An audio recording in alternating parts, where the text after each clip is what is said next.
Hi friends, welcome to Annie's kitchen. ನಾನಿವತ್ತು ನಿಮಗೆ ಒಂದು ಸುಂದರವಾದ ಸೊಪ್ಪು, ಎಷ್ಟು ಔಷಧಕಾರಿ ಸೊಪ್ಪು ಅಂತ ನಾನು ಇವಾಗ ತೋರಿಸ್ತೀನಿ. ನಾನಿವಾಗ ತೊಗೊಂಬಂದಿರೋದಿಲ್ಲಿ ಹೊನಗೊನೆ ಸೊಪ್ಪು.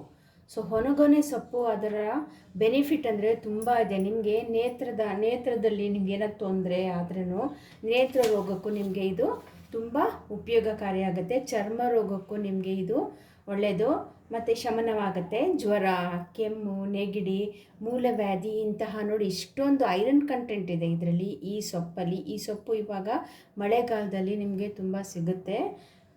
ವಿಶೇಷ ಕಣ್ಣಿಗೆ, ತಲೆ ಕೂದಲಿಗೂ, ಚರ್ಮ ರೋಗಕ್ಕೂ ಇದರಲ್ಲಿ ಜಾಸ್ತಿ ಫೈಬರ್ ಕಂಟೆಂಟು ಜಾಸ್ತಿ ಇದೆ. ಸೊ ಆದ್ದರಿಂದ ಯಾವ ಥರ ಏನು ಬೆನಿಫಿಟ್ ಅಂತ ನಾನು ಇವಾಗ ತೋರಿಸ್ತೀನಿ. ಯಾವ ಥರ ಇದರಿಂದ ಪಲ್ಯ, ಸೊಪ್ಪು ಸಾರು, ಮೊಸೊಪ್ಪು ಎಲ್ಲ ಕೂಡ ನೀವು ಮಾಡ್ಕೋಬೋದು. ಸೊ ಮೊದಲಿಗೆ ನಾನು ಯಾವ ಥರ ಉಪಯೋಗ ಮಾಡೋದಂತ ನಾನು ತೋರಿಸ್ಕೊಂಡು ನಂತರ ಪಲ್ಯ ಯಾವ ಥರ ಹೆಚ್ಕೋಬೇಕಂತ ಒಂದೊಂದುಕೊಂಡಿದ್ದೆ ನೋಡಿ. ಈ ಥರ ಕಾಂಡ ಬರುತ್ತೆ ಇದು. ಸೊ ಇದನ್ನು ಇದೇ ವಿಶೇಷವಾಗಿ ಈ ಜೊತೆಗೆ ಹಾಕಬೇಕು. ನೀವು ಹೂವು ಬಿಸಾಡಬಾರ್ದು, ಇರೋದೇ ನಿಮಗೆ ಈ ಕಾಂಡ ಮತ್ತು ಹೂವದಲ್ಲಿ. ಸೊ ಆದ್ದರಿಂದ ನಾನು ಫುಲ್ ಎಲ್ಲನೂ ಕೂಡ ಹೆಚ್ಕೊಳ್ತೀನಿ. ಏನಾದರೂ ನಿಮಗೆ ಬೇರು ಆ ಥರ ಕೊನೆಯಲ್ಲಿ ಸಿಕ್ಕಿದ್ರೆ ಮಾತ್ರ ಅದನ್ನು ಬಿಸಾಡಿ, ಇಲ್ಲಾಂದರೆ ಎಲ್ಲನೂ ಉಪಯೋಗಕಾರಿ ಆಗುತ್ತೆ ಇದು. ಸೊ ಇದು ಮೊದಲಿಗೆ ನಾನು ಸಣ್ಣದಾಗಿ ಹೆಚ್ಕೊಳ್ಳೋಣ. ನೋಡಿ, ನಿಮಗೆ ತೋರಿಸ್ಬೇಕಂತಾನೆ ನಾನು ಇವಾಗ ತೊಗೊಂಡು ಬಂದಿದ್ದೀನಿ. ಸೊ ನೀವು ಕ್ಲೀನಿಗೆ ಈ ಥರ ಇಟ್ಕೊಂಡು ಸಣ್ಣದಾಗಿ ಕಾಂಡ ಇದ್ದರೂ ಪರವಾಗಿಲ್ಲ, ಅದರದ್ದು ಬೇರು ಮಾತ್ರ ಇಲ್ಲ, ಗಲೀಜೆಲ್ಲ ತೆಗೆದ್ಬಿಟ್ಟು ಕ್ಲೀನಿಗೆ ಸಣ್ಣದಾಗಿ ನೀವು ಹೆಚ್ಕೋಬೇಕು. ನಂತರ ತುಂಬ ಸಣ್ಣದಾಗಿ ತೀರಾ ಸಣ್ಣದಾಗಿ ಹೆಚ್ಕೋಬೇಕು. ಸೊ ಇವತ್ತು ಪಲ್ಯ ಆದ್ದರಿಂದ ನಾನು ತುಂಬಾ ಸಣ್ಣದಾಗಿ ಹೆಚ್ಕೊಳ್ತಾ ಇದ್ದೀನಿ. ಈ ಥರ ಒಂದೊಂದಾಗಿ ಕ್ಲೀನಾಗೆ ಆಮೇಲೆ ನಾವು ತೊಳ್ಕೊಬೋದು, ಇಲ್ಲ ನಾವು ಮೊದಲೇ ತೊಳ್ಕೊಂಡು ಕಟ್ ಮಾಡ್ಕೊಳ್ತೀನಿ ಅಂದ್ರೂ ಕೂಡ ಮಾಡ್ಕೋಬೋದು. ಸೊ ಆಗಿಂದಾಗೆ ನೀವು ಈ ಥರ ಒಣಗೇರಿ ಸೊಪ್ಪು ಮನೆಗಳಲ್ಲೂ ಅಷ್ಟೇ, ನೀವೇನಿಲ್ಲ ಇದಕ್ಕೆ ಕಷ್ಟನೂ ಇಲ್ಲ. ಸೊ ಒಂದು ಕಡ್ಡಿ ನೆಟ್ಬಿಟ್ರು ನಿಮಗೆ ಪಾಟಲ್ಲೂ ಕೂಡ ಇದು ಬರುತ್ತೆ ನಿಮಗೆ. ಸೊ ಇದೇ ಥರ ಎಲ್ಲನೂ ಎಷ್ಟು ಬೇಕೋ ನಿಮಗೆ ಅಷ್ಟನ್ನು ಕಟ್ ಮಾಡ್ಕೋಬೋದು ಇದು. ಸೊ ಇನ್ನು ಆಯುರ್ವೇದಿಕದಲ್ಲಿ ತುಂಬ ಇದರಿಂದ ಪ್ರಯೋಜನ ಆಗಿದೆ, ಕಣ್ಣಿಗೆ ಕೂಡ. ಮತ್ತು ತೈಲ ಕೂಡ ಇದರಿಂದ ಮಾಡ್ತಾರೆ. ತೈಲದಿಂದ ನಿಮಗೆ ಆ ತೈಲ ಎಣ್ಣೆ ಮಾಡಿಬಿಟ್ಟು ನಿಮಗೆ ತಲೆ ಕೂದಲಿಗೆ, ಬುಡಕ್ಕೆ ಎಲ್ಲ ಹಚ್ತಾರೆ. ಮತ್ತು ಮೈ ಕಾಂತಿಗೆ, ಸ್ಕಿನ್ಗೆ ಚೆನ್ನಾಗಿ ಕಾಂತಿ ಬರಬೇಕಂದ್ರೂ ಕೂಡ ಈ ಸೊಪ್ಪು ತುಂಬ ಉಪಯೋಗ ಆಗಿದ್ದಾಗೆ ನೀವು ಇದನ್ನು ಉಪಯೋಗಿಸಿ. ಸೊ ನಮಗೆ ಎಷ್ಟು ಬೇಕೋ ಅಷ್ಟನ್ನು ಕಟ್ ಮಾಡ್ಕೊಂಡಿದ್ದೀವಿ. ಮಿಕ್ಕಿದ್ದನ್ನು ನಾವು ಇದರಲ್ಲಿ ಬಸ್ಸಾರು, ಉಪ್ಸಾರು ಎಲ್ಲ ಕೂಡ ಕವರಲ್ಲಿ ಜಾಸ್ತಿ ತೊಗೊಂಡಿದ್ದೆ ನಾನು ತೋರ್ಸೋಕ್ಕೋಸ್ಕರನೇ ನಿಮಗೆ. ಸೊ ಇವಾಗ ನನಗೆ ಎಷ್ಟು ಬೇಕೋ ಪಲ್ಯಗೆ ಅಷ್ಟು ಮಾತ್ರ ಪಲ್ಯ ಯೂಸ್ ಮಾಡು, ಮಿಕ್ಕಿದೆಲ್ಲ ನಾಳೆಗೆ ಬಸ್ಸಾರು ಇಲ್ಲ ಮೊಸೊಪ್ಪು ಥರನೂ ಕೂಡ ಮಾಡ್ಕೋಬೋದು. ಸೊ ಬನ್ನಿ, ನೆಕ್ಸ್ಟ್ ಇದನ್ನು ನಾನು ಚೆನ್ನಾಗಿ ತೊಳೆದಿರಲಿಲ್ಲ, ಇವಾಗ ತೊಳ್ಕೊಳ್ತೀನಿ. ಸೊ ಬನ್ನಿ, ಇದು ಇವಾಗ ನೀರಲ್ಲಿ ಹಾಕ್ಕೊಂಡು ಚೆನ್ನಾಗಿ ತೊಳ್ಕೊಳ್ಳೋಣ. ಸೊ ಸೊಪ್ಪೊಂದು ನೀವು ಚೆನ್ನಾಗಿ ತೊಳ್ಕೊಬೇಕು, ಯಾಕಂದರೆ ಪೌಡ್ರಿಂದ ಗಲೀಜು ಗುಡಿರುತ್ತೆ. ಸೊ ಅದೆಲ್ಲ ನೋಡ್ಕೊಂಡು ನೀವು ಅದೊಂದು ಕ್ಲೀನಿಗೆ ಮಾತ್ರ ನೀವು ಚೆನ್ನಾಗಿ ತೊಳ್ಕೊಬೇಕಾಗಿದೆ. ಈ ಥರ ತೊಳ್ಕೊಂಡು ಕ್ಲೀನಾಗೆ ಆ ಸೊಪ್ಪೆಲ್ಲ ಚೆನ್ನಾಗಿ ಮೇಲೆ ಸೊಪ್ಪು ಬರುತ್ತೆ, ಏನು ಸೊಪ್ಪು ಬರುತ್ತೆ ಇದೆಲ್ಲ ಕ್ಲೀನಾಗೆ ತೆಗೆದುಕೊಂಡ್ಬಿಡೋಣ. ಸೊ ಇವಾಗಿದು ಕ್ಲೀನಾಗೆ ಒಂದು ಬೌಲಲ್ಲಿ ತೆಗೆದುಕೊಳ್ಳೋಣ. ನೀರೆಲ್ಲ ಬಸ್ಬಿಟ್ಟು ಕ್ಲೀನಾಗೆ ಒಂದು ಬೌಲಲ್ಲಿ ಹಾಕ್ಕೊಳ್ಳೋಣ. ಸೊ ಇದೇ ಥರ ಕ್ಲೀನಾಗಿ ನೀರಿಗೆ ನೋಡಿ ಎಷ್ಟು ಕ್ಲೀನಾಗಿ ನೀವು ತೊಳ್ಕೊಂಡು ಕ್ಲೀನಾಗೆ ತೆಗೆದುಕೊಂಡು ಬಿಡ್ಬೋದು. ಸೊ ಇವಾಗ ಇದರಲ್ಲಿ ಪಲ್ಯ ಮಾಡೋಣ ಬನ್ನಿ. ಸೊ ಮೊದಲಿಗೆ ಒಂದು ಪ್ಯಾನ್ ಇಟ್ಕೊಂಡು ನಾವು 1-2-3 ಟೇಬಲ್ ಸ್ಪೂನಷ್ಟು ಎಣ್ಣೆ ಹಾಕ್ಕೊಳ್ಳೋಣ.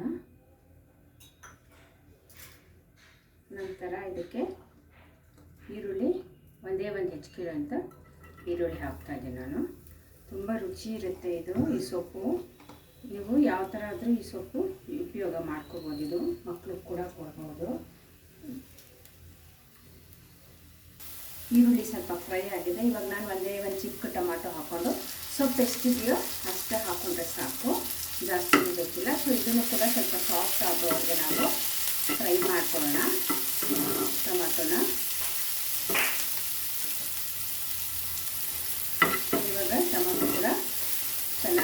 ಆಗಿದೆ. ನೋಡಿ ತುಂಬ ಸಿಂಪಲ್ ಇದ್ರ ಪಲ್ಯನೂ ಕೂಡ ಜಾಸ್ತಿ ಏನಿಲ್ಲ. ಸೊ ಇವಾಗ ನಾನು ಸೊಪ್ಪು ಏನು ಹೆಚ್ಕೊಂಡಿದ್ದೀನಿ ಆ ಸೊಪ್ಪು ನೋಡೋಕ್ಕೆ ನಿಮ್ಗೆ ಇಷ್ಟೊಂದಿರುತ್ತೆ. ಆಮೇಲೆ ಫ್ರೈ ಮಾಡ್ತಾ ನಿಮಗೆ ಸೊಪ್ಪು ಕೂಡ ಇಷ್ಟೇ ಇಷ್ಟ ಆಗಿರುತ್ತೆ. ಸೊಪ್ಪು ಕೂಡ ಈ ಥರ ಚೆನ್ನಾಗಿ ಫ್ರೈ ಮಾಡ್ಕೊಳ್ಳೋಣ. ಉಪ್ಪು ಇವಾಗ ಹಾಕೊಳ್ಳೋಣ. ನೋಡೋಕ್ಕೆ ಸ್ವಲ್ಪ ತೊಗೊಂಡು ಉಪ್ಪು ಹಾಕೊಳ್ಳಿ, ಯಾಕಂದರೆ ಸೊಪ್ಪು ನಿಮಗೆ ಗೊತ್ತಿದೆ. ಸೊ ಸ್ವಲ್ಪ ಬೇಯಿದ ತಕ್ಷಣ ಇಷ್ಟು ಟೇಸ್ಟ್ ಆಗ್ಬಿಡುತ್ತೆ. ಸೊ ಸ್ವಲ್ಪ ದಪ್ಪ ಉಪ್ಪು ಹಾಕ್ಕೊಂಡಿದ್ದೀನಿ. ದಪ್ಪ ಉಪ್ಪು ಹಾಕ್ಕೊಂಡು ಇವಾಗ ಕ್ಲೀನಿಗೆ ಸ್ವಲ್ಪ ನಾನು ಫ್ರೈ ಮಾಡ್ಕೊಳ್ತೀನಿ. ಇವಾಗ ಒಂಥರ ಕ್ಲೀನಿಗೆ ನೋಡಿ ಎಷ್ಟು ಟೇಸ್ಟ್ ಆಗೋಯ್ತು. ಸೊ ನಿಮ್ಗೆ ಭತ್ತ ಇನ್ನೊಂದು ಸ್ವಲ್ಪ ಕಡಿಮೆನೇ ಆಗಿಬಿಡುತ್ತೆ. ಸೊ ಇದಕ್ಕೆ ಸ್ವಲ್ಪ ಎಣ್ಣೆಯಲ್ಲೇ ಚೆನ್ನಾಗಿ ಒಂದೆರಡು ನಿಮಿಷ ಬಾಡಿಸ್ಕೊಳ್ಳೋಣ. ಸೊಪ್ಪು ಬೇಯಕ್ಕೆ ನಾನು ಸ್ವಲ್ಪ ನೀರು ಹಾಕ್ಕೊಳ್ತೀನಿ. ಸೊ ಇವಾಗ ಮೀಡಿಯಮ್ ಫ್ಲೇಮಲ್ಲಿ ನಾವು ಚೆನ್ನಾಗಿ ಸೊಪ್ಪನ್ನು ಬೇಯಿಸ್ಕೊಳ್ಳೋಣ. ಕ್ಲೀನಿಗೆ ಸೊ ನಿಮಗೆ ಗೊತ್ತಾಗುತ್ತೆ ಸೊಪ್ಪು ಸ್ವಲ್ಪ ಸಾಫ್ಟ್ ಆದರೆ ಆಗಿದೆ ಅಂತ. ಸೊ ಇವಾಗ ನಾನು ಇದಕ್ಕೆ ಲಿಡ್ನ ಕ್ಲೋಸ್ ಮಾಡಿಬಿಟ್ಟು ಸೊ ಒಂದು 5 ನಿಮಿಷ ಸಾಕು ಆಗುತ್ತೆ. ಸ್ವಲ್ಪ ನೀರು ಬಿಟ್ಕೊಂಡಿದೆ. ಸೊ ಈ ಸಮಯದಲ್ಲಿ ನೀವು ಅಜ್ಕಾರದ ಪುಡಿ ಇಲ್ಲ ಸಾಂಬಾರು ಪುಡಿ ಹಾಕಿದ್ರೆ ಸಾಕಿರುತ್ತೆ. ನಾನಿಲ್ಲಿ ಬರೀ ಸಾಂಬಾರು ಪುಡಿ ನಿಮ್ಗೆ ಎಷ್ಟು ಖಾರ ಬೇಕೋ ಅದು ನೋಡ್ಕೊಂಡು ನೀವು ಸಾಂಬಾರು ಪುಡಿ ಸಾಂಬಾರಿಗೆ ಏನು ಹಾಕ್ತೀರ ನೀವು ಪುಡಿ ಅದನ್ನೇ ಹಾಕ್ತಾಯಿದ್ದೀನಿ.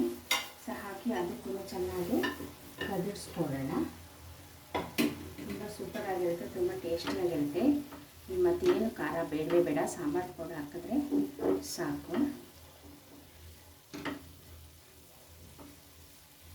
ಸೊ ಇವಾಗ ಇದನ್ನು ಕೂಡ ಒಂದು 5 ನಿಮಿಷ ಕ್ಲೋಸ್ ಮಾಡಿ ಇಡೋಣ. ಅಷ್ಟೊತ್ತು ನಾವು ಸ್ವಲ್ಪ ತೆಂಗಿನ ತುರಿ ಮಾಡ್ಕೊಳ್ಳೋಣ. ಅಂದರೆ ಒಂದು ಅರ್ಧ ಹೋಳಷ್ಟು ತೆಂಗಿನಕಾಯಿ ತಗೊಂಡು ನಾನು ತುರಿದುಕೊಳ್ತೀನಿ. ಆ ಸೊಪ್ಪು ಎಷ್ಟಿದೆ ಅಷ್ಟು ಕೂಡ ಮಾಡ್ಕೊಳ್ಳೋಣ. ಸೊ ಇದಾಗಿದೆ. ಇದಕ್ಕೆ ನಾನು ಕೊಬ್ಬರಿ ತುರಿನ ಹಾಕ್ಕೊಳ್ತೀನಿ. ಇದು ಕೊಬ್ಬರಿ ತುರಿದು ನಿಮಗೆ ಒಳ್ಳೆಯದು, ಒಳ್ಳೆ ಕೊಲೆಸ್ಟ್ರಾಲ್ ಕೂಡ ಅದು ಕೊಬ್ಬರಿ ಕೂಡ. ಸೊ ನೋಡಿದ್ರಲ್ಲ, ಈ ಹೊನಗರಿ ಸೊಪ್ಪು ಐರನ್ ಕಂಟೆಂಟು ಫೈಬರ್ ಕೂಡ ಜಾಸ್ತಿ ಇದೆ, ಹೀಟ್ ಕೂಡ ತಗ್ಗುತ್ತೆ ಇದರಿಂದ ನಿಮಗೆ. ಸೊ ಎಲ್ಲ ಥರದ್ದು ಆರೋಗ್ಯಕರವಾಗಿದೆ, ಹೀಟು ತಗ್ಗಿಸ್ತದೆ. ಜ್ವರ ಬಂದರೆ ಜ್ವರದಲ್ಲೂ ಈ ಥರದ್ದು ಮಾಡಿಕೊಟ್ರೆ ಜ್ವರನೂ ಕಡಿಮೆ ಆಗುತ್ತೆ. ಮತ್ತು ಕಣ್ಣಿಗಂತೂ ತುಂಬಾ ಹೇಳೋಂಥ ಸೊಪ್ಪಿದು. ಮತ್ತು ಕೂದಲು ಕೂಡ ತುಂಬ ಚೆನ್ನಾಗಿ ಬೆಳೆಯುತ್ತೆ. ನೋಡಿ ಈ ಥರ ಮನೇಲಿ ಮಾಡಿ ಮಕ್ಕಳು ಕೊಡಿ, ದೊಡ್ಡವರು ತಗೊಳ್ಳಿ. Thank you for watching.